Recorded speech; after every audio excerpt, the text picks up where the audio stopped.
You're in the hot seat on a Media Monday.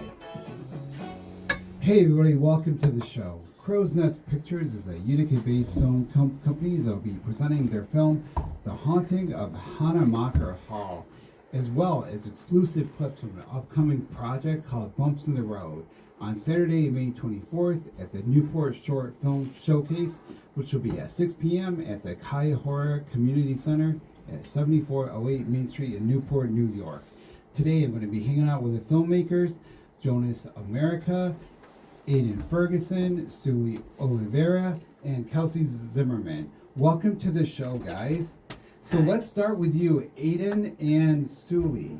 Yes. You guys were co-directors and co-writers of The Haunting of Nahhahmacher Hall, right? Yes, correct. So what is that about?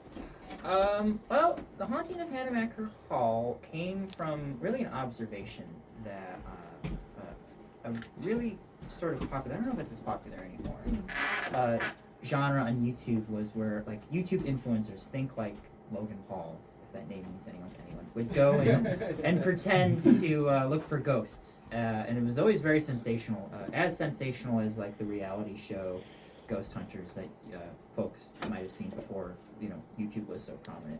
So we observed that and thought that was something that we could play with, and, I guess almost like do satire with that a little bit. And with that idea in mind, we threw together some characters, took some inspiration from other sort of horror,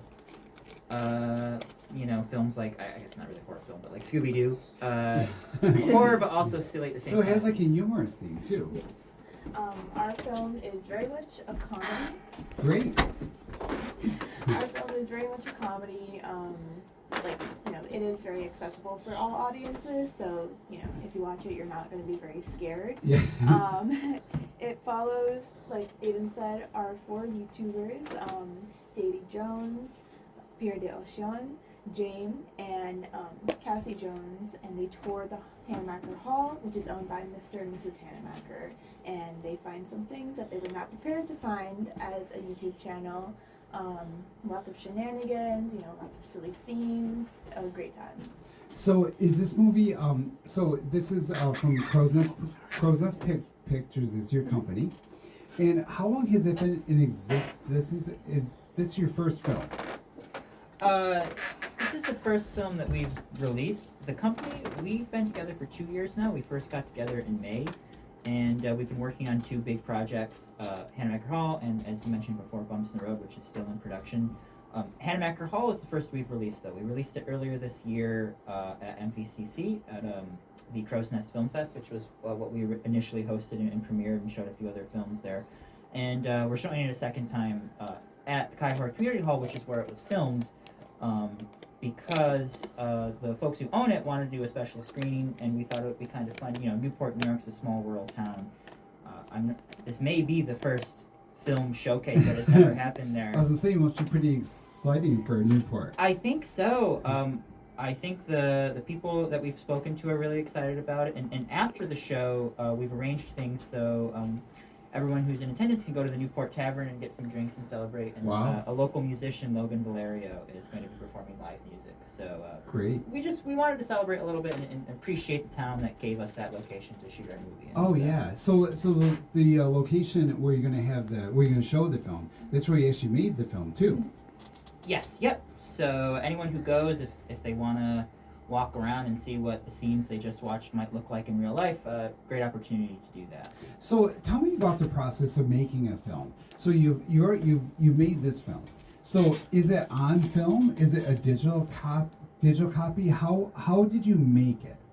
Well, there's a lot of different facets that go into it, and there's a lot of technical stuff. I'll start just from my end. When you are let's talk about I'll talk to the others later about the technical stuff, but like in terms of like the writing and the directing, what was the process like? You had this idea, and I imagine you two probably got together and brainstormed a bit, and you thought about like probably some of the practicalities of like what you actually could like with the budget that you have, like what you could get recorded.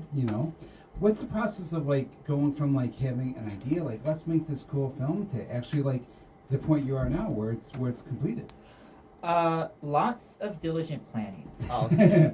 So you have to lay the brick down one piece at a time, and you have to be very aware that every brick, a chain is as strong as its weakest link. So everything you do in pre-production is just as essential, and it needs to be taken enough care and effort put into it.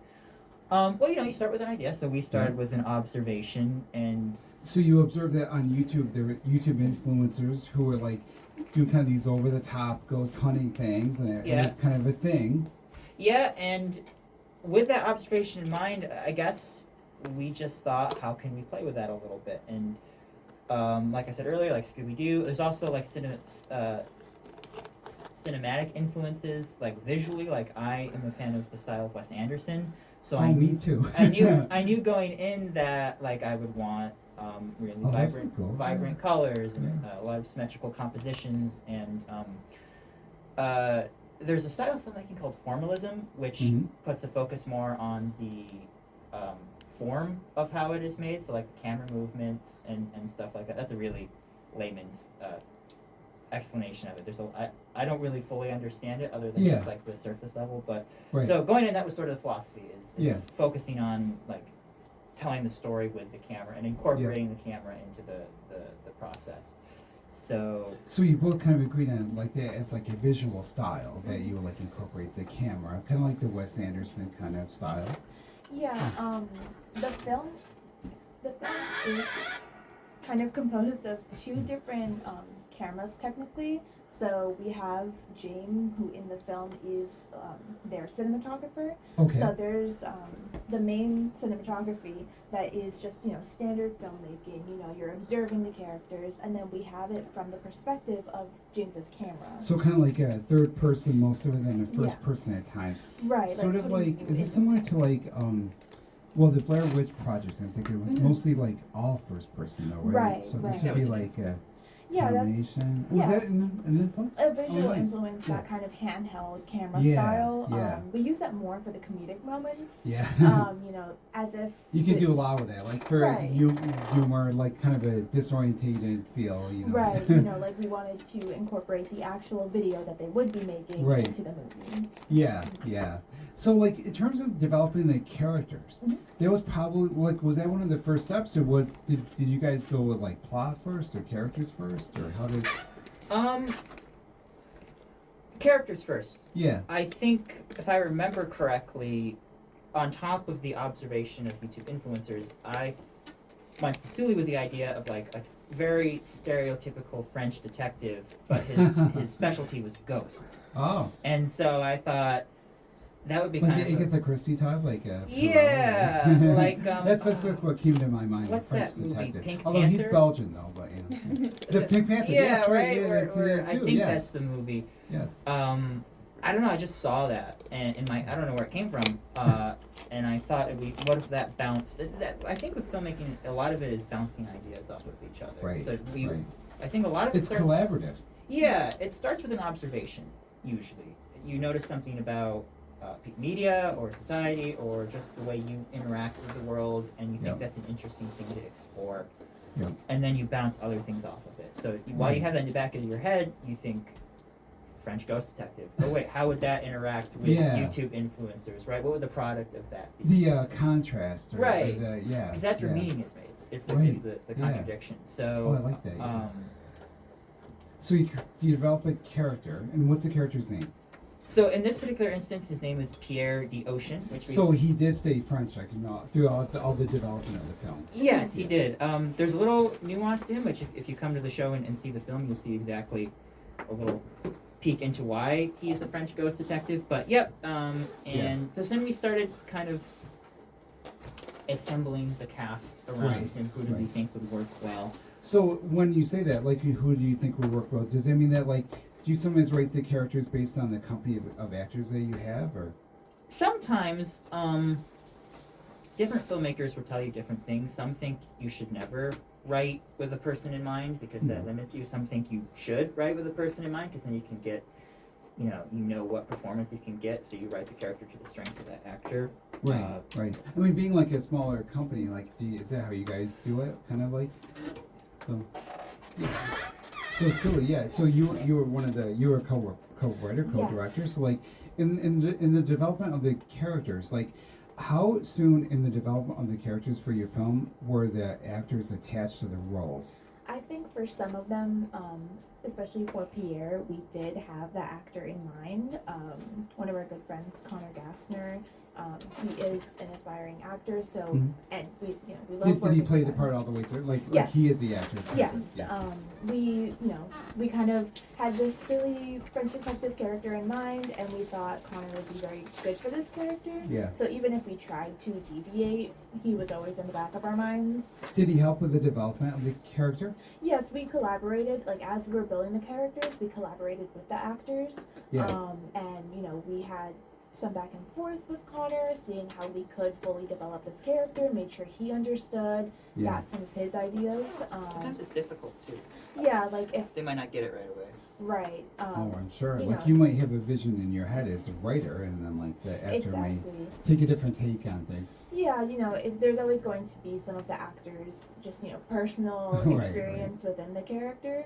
But I think for our characters, we kind of started out with archetypes. Yeah. We had the Oh, French that's one, interesting. Yep. um, Who are the other archetypes? What other ones um, did you use? Dady and Pierre. Dady is kind of the frontman, but Mhm.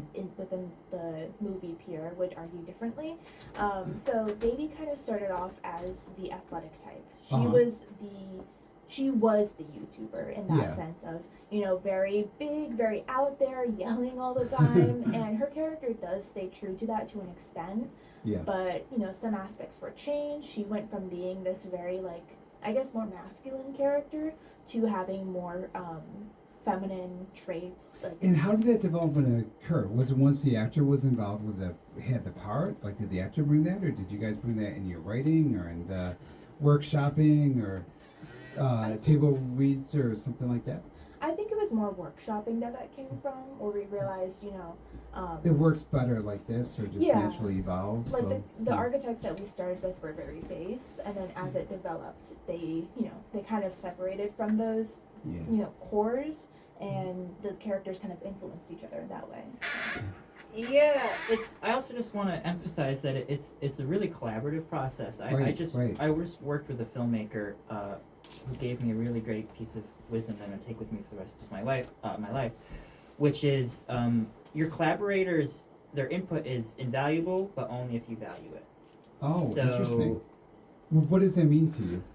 So we wrote the character of Dady, and she was a little different than how she ended up on screen. A lot more athletic, and as Siulee mentioned. But when we brought it to the actor, who it was actually Carly, who was a member of our team who couldn't be here today.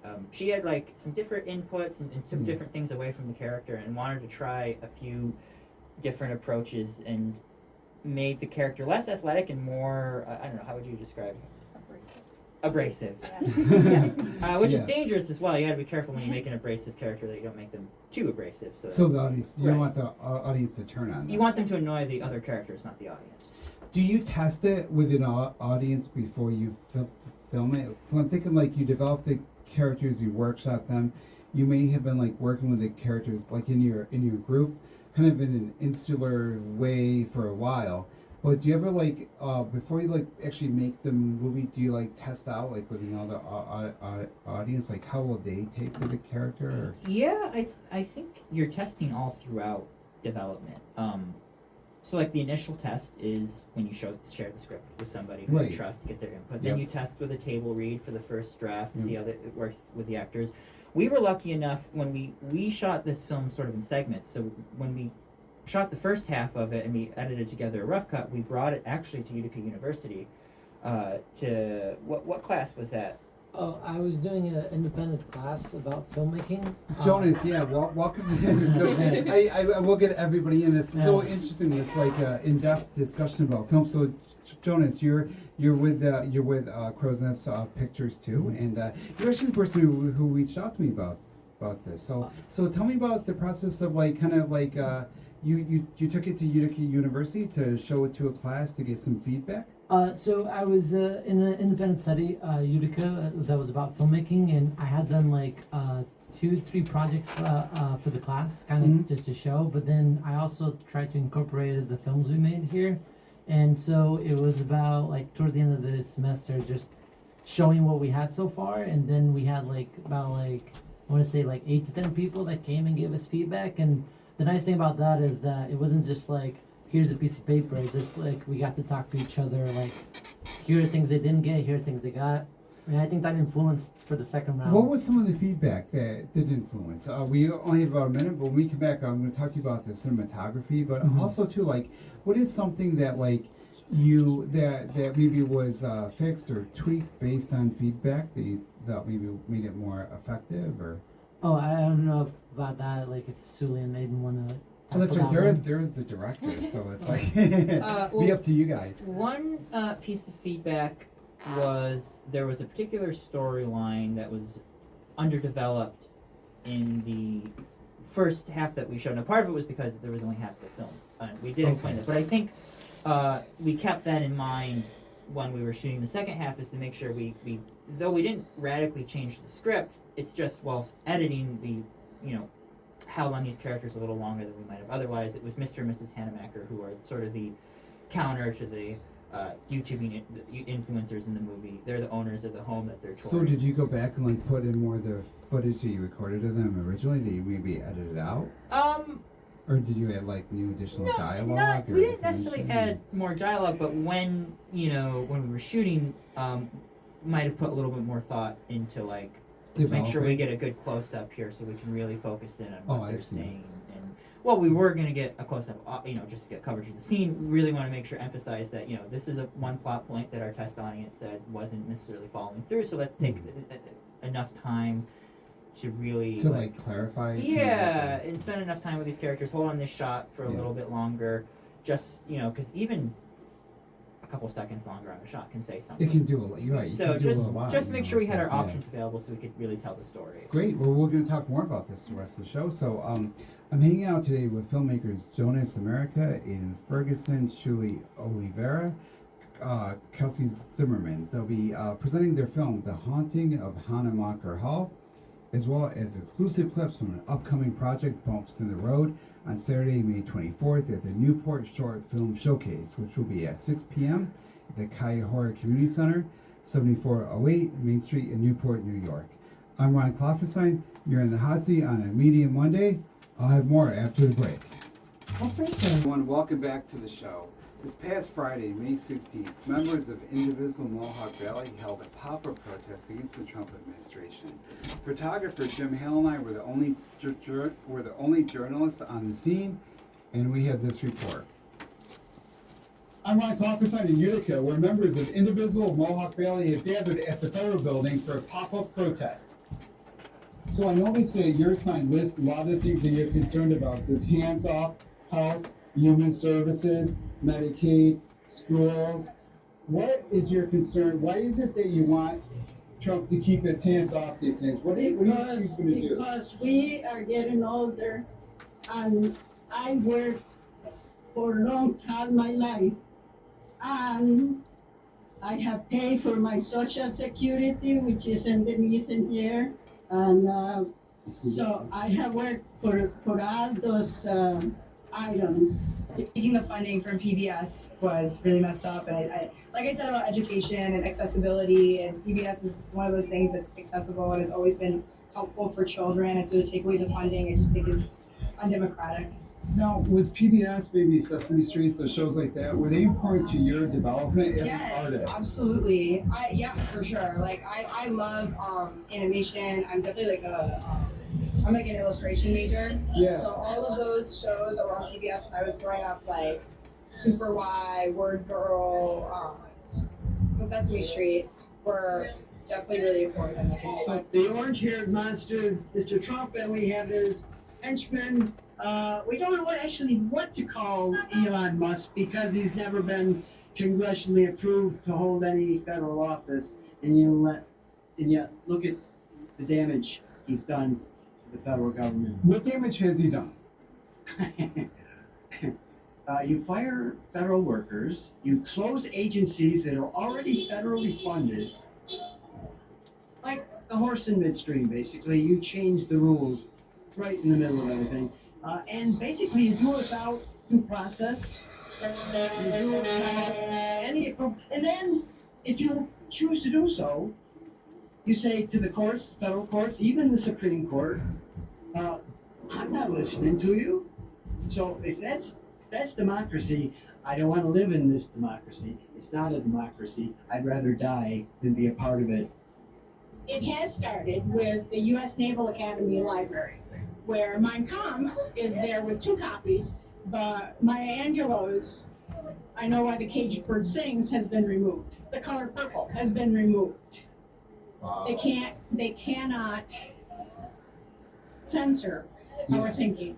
I definitely am really disgusted by the way that Trump has attacked trans people. One of my closest friends is trans, and he's been so scared as soon as he got back into office and the attacks that have been happening on, like he has his gender legally changed, but now that if he goes to get a new passport within this administration, he won't have his, gender as it should be on his passport, and medical care that he needs will probably be restricted from him. And he's not the only person I know. That's just like my best friend, but Yeah. I know there's so many trans people that are being targeted. What does it feel like for them, the people who are trans, people that you know, the people that you talk to, like your friends? What does it feel like for them when the president of the United States attacks them and tries to eliminate their existence? What does that do to them? I definitely feel like what my friends have expressed to me is that it's really terrifying. It's really scary because all they're trying to do is exist, and they deserve to exist. And I think the way that they're being attacked as a group is really unique and really sinister. And I know that it's taken a toll on my friends, especially my best friend that I talk about. It's just been very hard. Again, he was just starting to do gender affirming care, and now some of that might be restricted. Luckily, we live in New York, and it's a safer state There's some where more stuff rights like here, that. yeah. But I know there's lots of other trans people in other states that are maybe not doing as well. Even in New York, he's seeing his rights be violated. Yeah. So, yeah. Well, the people I spoke to at the pop-up protest came from a variety of backgrounds, but all shared a similar concern about what they describe as Trump's attack on the Constitution and his disregard for the concerns of average Americans just like them. For 95.5 FM The Heat, I'm Ron Klopfanstein at the Federal Office Building in Utica. And this is Ron Klopfanstein, leaving me in the hot seat every Monday at 5 p.m. for Hot Seat. The Mohawk Valley is working on several local protests to be held on Saturday, June 14th. I'll be on the scene covering those protests for 95.5 FM The Heat and on my social media accounts. But today I'm hanging out with filmmakers Jonas America, Aidan Ferguson, Siulee Olivera, and Kelsey Zimmerman. They'll be presenting their film, The Haunting of Nahhahmacher Hall, as well as exclusive clips from an upcoming project, Bumps in the Road, this Saturday, May 24th, at the Newport Short Film Showcase, which will be at 6 p.m. at the Kuyahoora Community Center, 7408 Main Street in Newport, New York. And I didn't put this into my script, but I think it's free, right? Yes. This is great, a free film festival. So, Jonas America, welcome to the show. I want to know, how do you go from the point of having this idea, having a script, having characters, to actually taking that script and that idea and those characters and that plot, actually making that into a movie? Aidan and Siulee had the script, and we all read it as a team. We all gave feedback as a team. We all okay, this feels like in a solid place to maybe start. We got through with casting and stuff, and then it was just about me as a cinematographer for the film, meeting with Aidan and Siulee to go over visual references. Like what? What's a visual reference you'd have to discuss? So it could be a variety of things. It could be a specific film or a style of filmmaking or photographs. Or So even does that mean painting that and art. say there may be scene 3 and then Siulee and Aidan may have say, I kind of like this to be sort of on Vanilla Sky, how this happened. And then they use that to think oh, okay, I kind of know what they mean here. So Yeah. Yeah. I would say like a big visual reference would be like any Wes Anderson film type of thing. Oh, right. They spoke to it. Yes. Yeah. Sort of like more centered frames kind of thing, and a little bit more punch in the colors a little bit. Yeah. But then it was also about like looking at YouTube videos. I did ghost hunting, so when we did that style, when it transferred over to the YouTube camera that they were going, like how's that feel? Like how can we mimic that style? How did you? So we use the same camera, but what we just changed is like for the YouTube style, Aidan found what do you call it? A frame, maybe. Yeah, a frame that says like camera Like an and like overlay. Oh, and okay. cords. So Yeah. we put that in, but also just the style is like more handheld, kind of like just if I was here like Kelsey, what's up, and then Siulee and kind of just going. And Yeah. then I would say for that one, in terms of color, it was more like normal, like coming out of camera type of thing. Mm-hmm. And then for the rest of the film is more like standard film. What did you shoot it on? We shot it on the camera I own, which is the Sony A7 III, and then for the parts that couldn't be there, Aidan shot it on his, which was the Canon 90D. So they're kind of like hybrid cameras where they do photos and video. So they kind of. So these are kind of like back in the like say 90s or 2000s, they call them like prosumer. They're like kind of like not super cheap but not super expensive either. So they're kind of like within the range that people could buy. you Yeah, know? and I think even our two models were like older ones, so it's not like the most recent things. There was stuff we got a couple of years ago that we just been using and progressing. So does it record it all, like onto any tape or film? It's just It just records to like cards, so it's a digital file type of thing. I know mine shoots in log, so what it allows, it compresses more the image, and it allows more like latitude for like the highest, the brightest point to the darkest point, so it allows a bit more latitude. So what did you have to consider in terms of like your sets, and when you were like when you shot this film, like you wanted to make, you said you wanted to make the colors kind of like highlighted or like accentuated. How do you do that? So it's finding the references and kind of like let's say we have like 5 films that we like and this is the style we're going for, and then like maybe like narrowing down of like, okay, let's do this and stuff. Like one thing is like we didn't use super close-ups on a lot of people. We kind of stayed in the mid-range, like a 50mm to like a 24mm. And We that was a wanted specific choice? Oh, please stop. We wanted that distortion that you get when you have like less, like 15mm lens. If you get it close to somebody's face, it will distort. Yeah. We wanted How that. so? Like there's a little like barrel distortion kind of thing. Oh, okay, yeah. So like they say that if you do portraits or headshots, you want like longer, like 85. So because the face stays normal, but then if you go a little bit wider and you go like closer to people, it kind of distorts a little bit. Yeah. And that kind of mimics a little bit the anamorphic lenses that Wes Anderson shoots a lot on. So it kind of just adds a little different. What style. did you do with the colors? Like, how did you make the colors be within that style? Do you like alter the set or the costuming, or is it digital or? So it's a little bit of everything. With the set, we couldn't change much because we the Kuyahoora Community Center allowed us to shoot in there. Right, because it's And- like it's already there. You know? Yeah, and You then gotta it was like like repaint the wall. yeah, I know. we didn't go that far, but Yeah. like So what did you do to make it so that like what did you change that you could change or that to accentuate to? So Aidan and Siulee definitely worked together a lot with for the characters. Every character has a distinctive like color scheme and costume and stuff. Interesting. Yeah. So because that's something we had done in other films before, and that's something where we kind of like whatever you have kind of thing. But this time around, we all decided, and so Aidan and Siulee really went on to like specific like styling the characters and adding the colors to each of them kind of thing. So that was one thing. Giving each character a color not only like visually helps differentiate them, but so like if a character is more abrasive, you give them red. You know, it's sort of another way to give the audience that It information. must help the actor a bit too. I would think. Mhm. You know, I doing think this so. stuff. Yeah. And then for color wise, the more vlog style, like YouTube style handheld, that was more out of camera. But then for the other part, which was more like on tripod or like on gimbal sometimes, just to be smoother, like What's a most gimbal? film- I've heard people we hear people talk about that. But what does that mean? A gimbal, you have varieties, but the ones we use, it's kind of like the prosumer ones that you can buy. That's kind of like 3-axis, so it allows you to stabilize the camera a little bit. It's like, sort of like a tripod that has one leg, right? Sort of, yes. Is that how you would describe to someone who's not in the? Jump right in, please. I was gonna say it's kind of like, you know how chickens can stabilize their heads very well.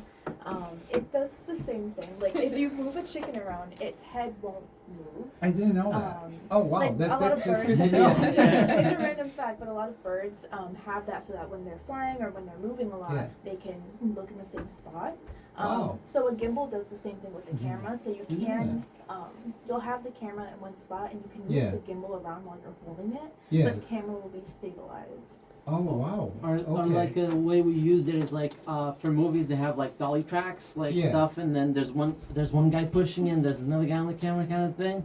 Well, we had that for like one day. It was kind of interesting and fun, but most of the time we just used the gimbal to kind of like mimic the pushing into the character or pushing out. Oh, So it I helps see. with that. It just smooths it out instead of being handheld Yeah. and kind of. Are you Shake it familiar a with a little Steadicam? Yes. A gimbal's a Steadicam, basically. Oh, I see. Just okay. prosumer, was that the word Yeah. you used? Yeah, yeah. It's Like like, a- Okay. yeah. A cheaper Steadicam. I Yeah. see. Oh, okay. Well, Kelsey, I want to bring you into the conversation too, because you are assistant director, Yes. and I'm curious, like, what does an assistant director do on a film? So a lot goes into it, definitely. I think the primary job is definitely done by the directors, but they had quite a bit on their plate. A lot Siulee of details, I would yeah. think.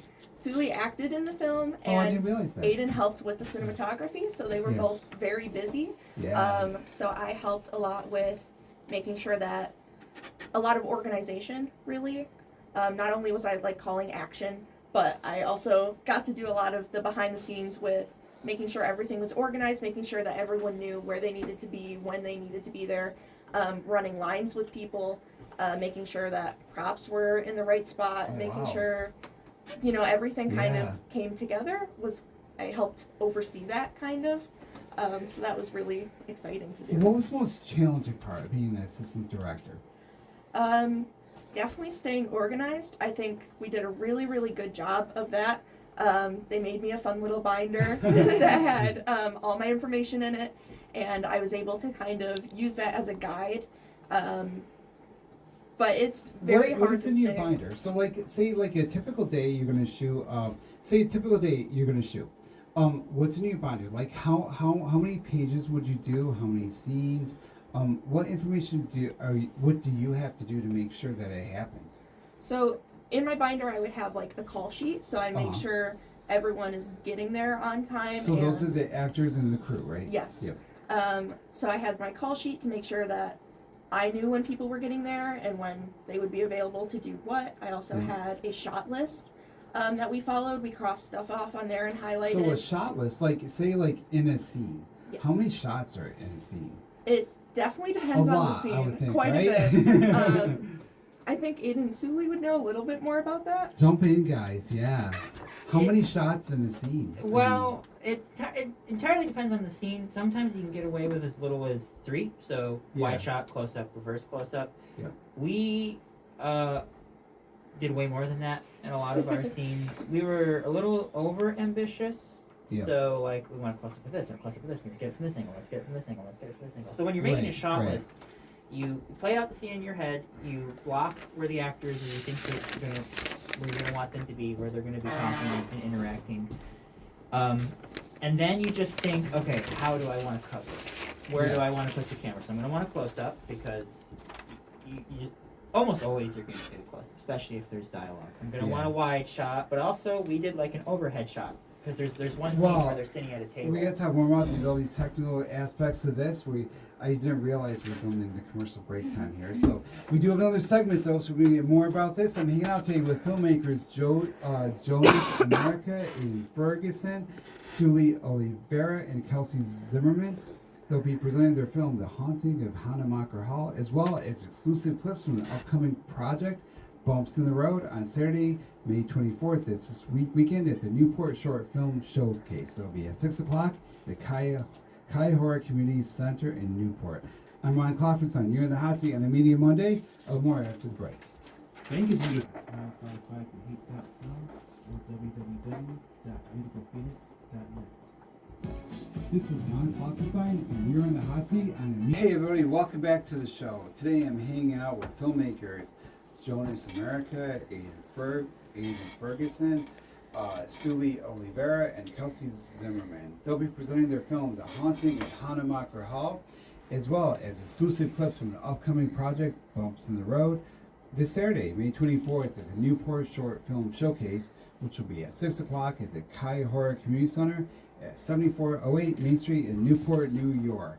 So, guys, what's it going to be like at this short film showcase on Saturday?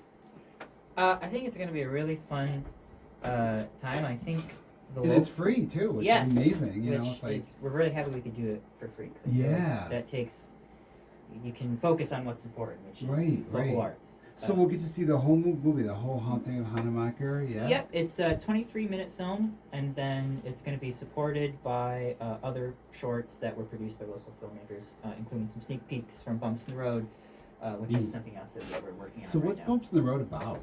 So you're so Kelsey, you're very involved in Bumps in the Road, right? Yes, I'm the co-director and co-writer with So Carly tell me about that. So Bumps in the Road is a story. It follows two girls that go on a road trip in the Adirondacks, and they kind of hit a bump in the road. Some stuff goes wrong, and it really tests their friendship, and it's kind of the story of them, trying to get through this very trying situation. Yeah. Which sounds very serious. It is a comedy. Yeah. And it sounds like it's a lot of character study to it. Yeah.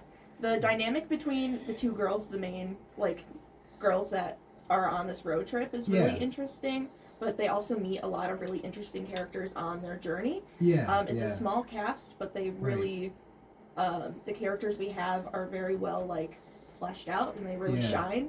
So it's really exciting to kind of see that start to come together. So about casting. Everyone who comes on the show, I always ask people for jobs. So about casting, how would you do that? Because I would like to try out for something like this sometime. Not a big part, but how do you get your actors and stuff around here? So some of it is because we all went to the same college and we so the you guys theater know department. each other, right? So we went to their theater department and we got an actor from there. Someone that I went to school with, she was an actor and she auditioned as well. But we put out a post online. If you follow us on our Instagram, Facebook, TikTok. What is your what is your Instagram and your TikTok? We'll put links to all the stuff in the show notes, but for the listeners now. On TikTok and Instagram, you can find us at all lowercase CrowsNest Pictures LLC. Easy to find. Yep. We also have a Facebook and a YouTube channel. So I didn't realize that. Yes, and a website that we update pretty frequently on. We mostly update on Instagram, so any updates, any posts are going to be on there, and that is shared to our Facebook as well. So if someone is interested in acting, what experience would they need to have? Honestly, yes, we do have a vision, but I'm not going to say we're super picky because we are, small filmmakers. We would like experience, preferably. Yeah. But it kind of just comes down to, are we comfortable if they're working? right. If they're right for the role, what's their availability? Are we comfortable working with this person? Do they get the vision that we're looking for? Yep. So they don't necessarily have to have experience, but it would be preferred. Yeah. Also, I think anybody, if they're dedicated to the project and if the work environment is strong enough, anybody can have a good performance. So if you want to work with us, I think we love to collaborate with whoever. The litmus test is just take the project seriously. Put your all into it. Treat it like it's your own. Don't treat it like you're coming to do a project for us. Treat it like you're doing your project. That's what's most important, I think. No, Jonas and Kelsey, what about people that want to help out with a crew? If people want to be involved in maybe with their writing or makeup or costumes there's got to be so many different jobs. Yeah, it definitely depends on the project and where we are in our process.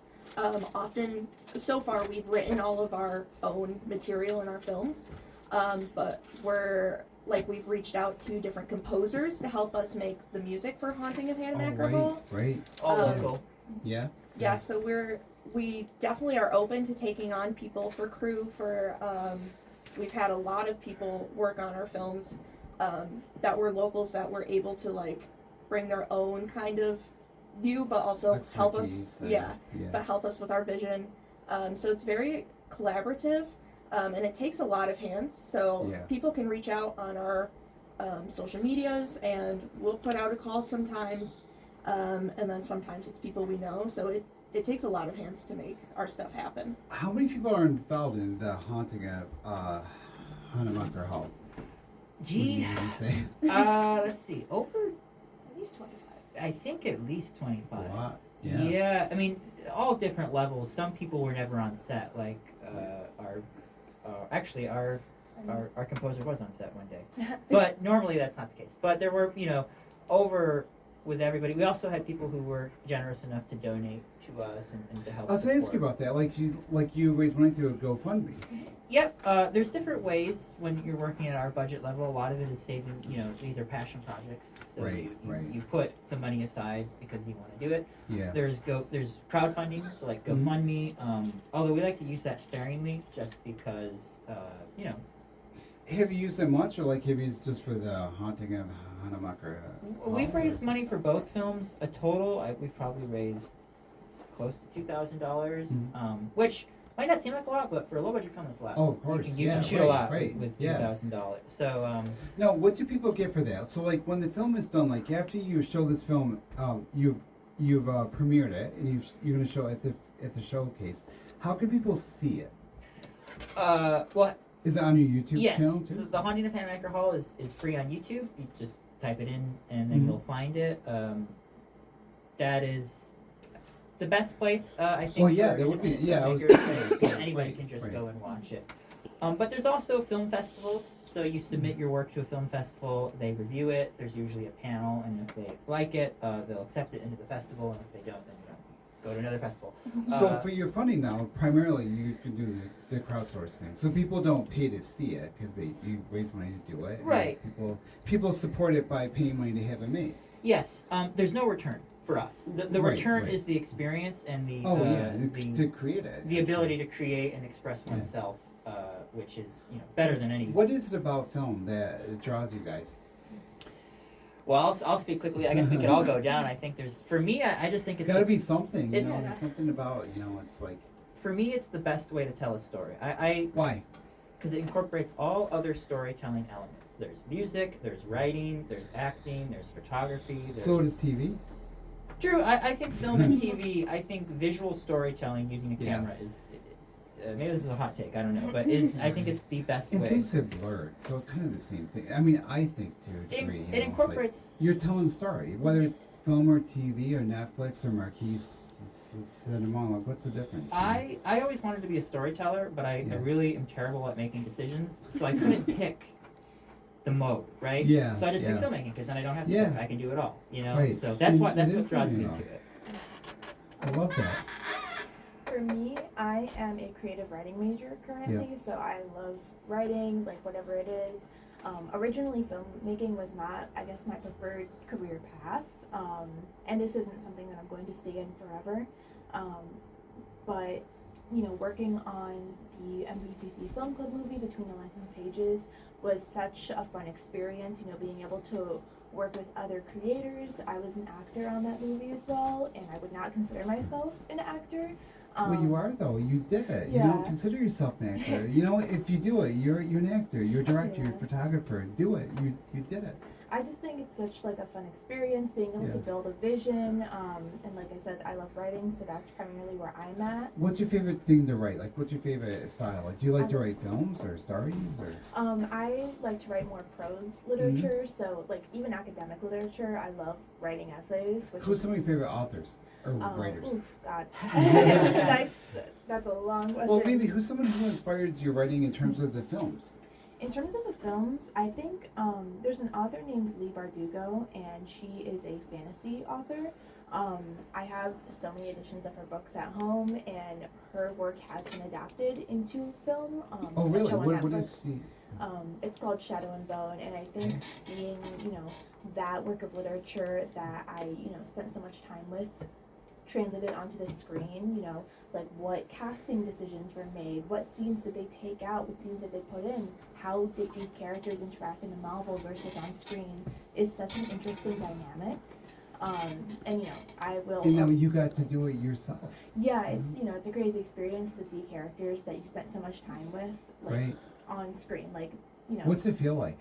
I don't know. It feels almost like that's a separate character in a way. Like it's a unique version of the character, Right. kind of, because the actor puts some of themselves into it. Right. Like I see, whenever I watch Nahhahmacher Hall, I'm like, wow, that's me and my friends. Yeah. Like it's such a.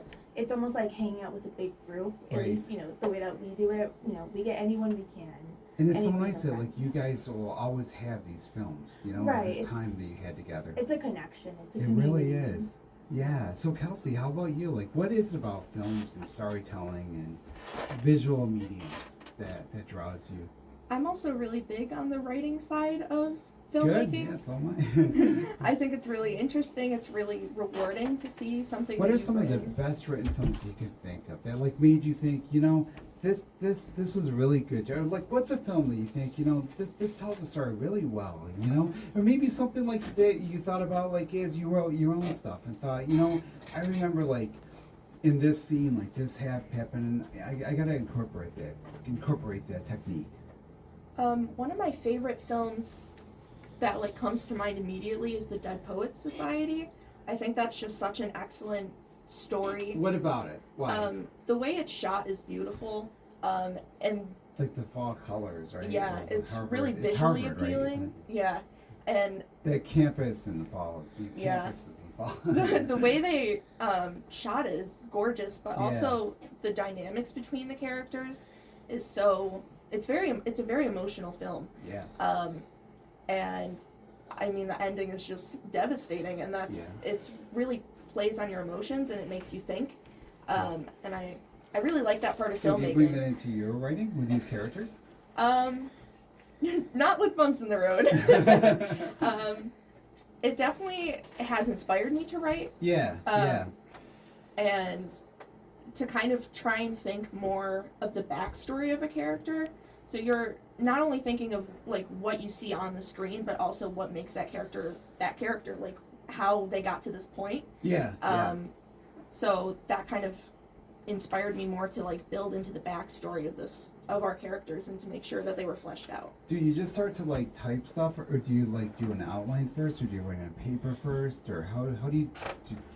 It depends on the project. The way we started with Bumps in the Road is it was just an idea kind of based on real life. Like Yeah. Carly and I went on a road trip, and then Oh, so we you were like, use that as your inspiration? yeah, we were like that would be a fun dynamic to write about. And, So is Carly one of the actors?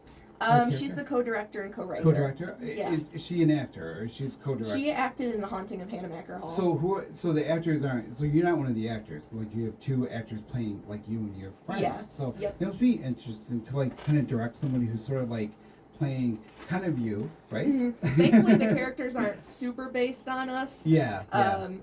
But that dynamic is kind of there, so it's Yeah. a little interesting to kind of see other people play that dynamic. What are some of the things that you wrote, like in the writing that you've done so far? And I know it's a project you're working on still. What's some of the writing that you did for that project that you think to yourself like, wow, that was good? Like, what's something that you're really proud of with your writing for that? Or an idea that you had, or a dialogue? There is one particular character. I don't want to spoil it. Right. Don't spoil it, But he yeah. comes in, and he is so eccentric. He is just out of this world unique funny. character that you created. Yeah, he's Can you tell us the character's name? yes, his name's Willie. Now, and- will we see some of that in the previews, or is this someone we gotta wait for to see him? So we're not super set on the scene yet because we want to pick the best one. Right. But in the trailer that we were able to show at our first film fest, you got Yeah. to see some of him. Okay. And he's a really exciting character to have Yeah. written and to see. He's again played by Connor Gassner, who played Uh-huh. Pierre de Ocean. Oh, so he's in there, And he's an excellent actor, and he really brings that character to It life. must be amazing to like see him do that. Your Yeah. character, like see it for real, like on the recording and stuff. And he really embodies That's awesome. that character. Connor's a Connor returning sounds character in amazing. all of our lives. Yeah. He's Sounds great. I Yeah. can't wait to see his I love work. Connor. Jonas, how about you? So like film, like what is about film that draws you? I don't know. I grew up watching films, and that was, I guess you could say, like those were some of my best friends kind of thing. What films did you grow up watching? Uh, What are some that like I- made an impression? like growing up, I did all the Disney stuff and whatnot. But it wasn't until like I got more serious into like learning about films and stuff that I really started like just enjoying the medium for what it is, the storytelling. What's your favorite movie? In Bruges? Yeah, in Bruges by Martin. Okay. By Martin McDonagh. Awesome writer, and his stuff is a little bit dark humor, but I enjoy that. Does that inspire your work? Yeah. Inform your work? Yeah, I'd say definitely. How? Just sort of like the characters, dynamics, and the dark humor. Cause like in Bruges, it's like the dichotomy. He said that it was when he went to Bruges himself. Yeah. And like part of him was like super excited that this is like a well kept like town that still has all the churches and whatnot. And then part of him was just like super bored. Yeah. So he split that into two characters, and so that dynamic is the movie. And it's just like, in a sense, like it's like a simple movie in some way, but it's also so complex and so entertaining. So you're very interested in like how in like the stories themselves, like how Yeah. stories are constructed and stuff. Yeah. So how does that? So like when you do the cinematography, do you like to work on the development of the scripts too for these films, or do you like take the script that's done and think like how could I make this look like the most? What do you think about when you do your work on these films, like when you do your stuff? I think for all of us, since we're all like a collective, we all kind of give feedback and stuff, so we all help each other make the script a little bit stronger. Yeah. But then for the cinematography, it's just about like, what's the director's vision? So Aidan and Siulee, and then Kelsey and Carly for their role to their respective films, and then kind of because both of them have different styles in some way. Yeah. And so it's sort of like working with that and just how can you best help to tell the story within the visual? Because you don't want to distract too much. Because you can always make a nice picture, but you really want to help to bring the story together to the audience and stuff. What's something that like in the film on Saturday that like we're gonna see that like you're really proud of, that like you had something to like a particular thing that like was really cool that like you want people to see? I feel like we've worked together a couple times, so I think just over time we all have improved ourselves with certain things, and then I think this time around we really went like forward with lighting, like being more intentional with lighting, because for Bumps in the Road it was mostly shot outside during the day, so it was about picking the time of day that best worked, and then the spots that the natural light came in. But Nahhahmacher Hall, we really just like, I think we maybe 1 or 2 times used the actual lighting of the place, but the rest is all like we brought in our lights and stuff. So we dedicated. So it's like a step up for you guys. In terms of the lights. And I would say like there's a scene like in one specific room, because I say the seance scene, because I think that's when we're all like really. Yeah. It was like the second day, and we really started flowing together as a team, and I think that one, I'm really happy with that one and stuff. Correct me if I'm wrong, Jonas, but one thing that you learn as you expand into your filmmaking journey is what's most important is not the camera you shoot on or even the way the shot is composed, but the way you light a scene is most essential to get that cinematic look. Would you say that's correct? Yeah, I feel like lighting and composition, regardless of what equipment you have, if you can do it better, I feel like those are the base kind of thing. And even if there's like not additional lighting, but you just look around the natural light you have and stuff like that. To see how you can like use Yeah, that's how you learn lighting kind of thing. You just look at like how, like maybe if there's a lamp here in the middle, how does that interact with all of our faces and where does that go? And with actors and stuff. An iPhone with good lighting will look better than an IMAX camera with bad lighting. Yeah. That's the truth. That's a good point. Well, thank you guys. So, Lily, Chris is our associate producer. I'm going to get her on quick. So, we introduced you last week to our audience here. You are associate producer, and you are going to do a story on thrift shops. I'm so excited because I love fashion myself, and I love it's such a cool offbeat topic. So, you're going to do a story on. Tell me about the first story. We're going to do this quick. What's your first story? Hi everybody. My first story is about Mariah's Closet in New Hartford, about young people and how fashion has the power to open minds and change people's thoughts in the world. I think that fashion in the world has more power and more statement than what we think. Well, I love that. I can't wait to bring that to our audience here. Today we've been talking to filmmakers Jonas America, Aidan Ferguson, Siulee Olivera, and Kelsey Zimmerman. They'll be presenting their film, The Haunting of Nahhahmacher Hall. as well as exclusive clips from an upcoming project, Bumps in the Road, this Saturday, May 24th at the Newport Short Film Showcase, which will be at 6 p.m. at the Kuyahoora Community Center at 7408 Main Street in Newport, New York. I'll have the video, podcast, and show notes online Wednesday at utkphoenix.net/Media Monday. Our sound engineer is Jonathan Brooks, DJ J Easy. He's up next with the Easy Ride Home. Jim Hill records the show for YouTube and podcast. Lily Christopher is our associate producer. Nabil Khan is our entertainment correspondent. And I'm Ron Klopfanstein. I'll be back next week with another Hot Seat Media Monday. Yeah. Broadcasting Thank you. from Big B Studios, your station for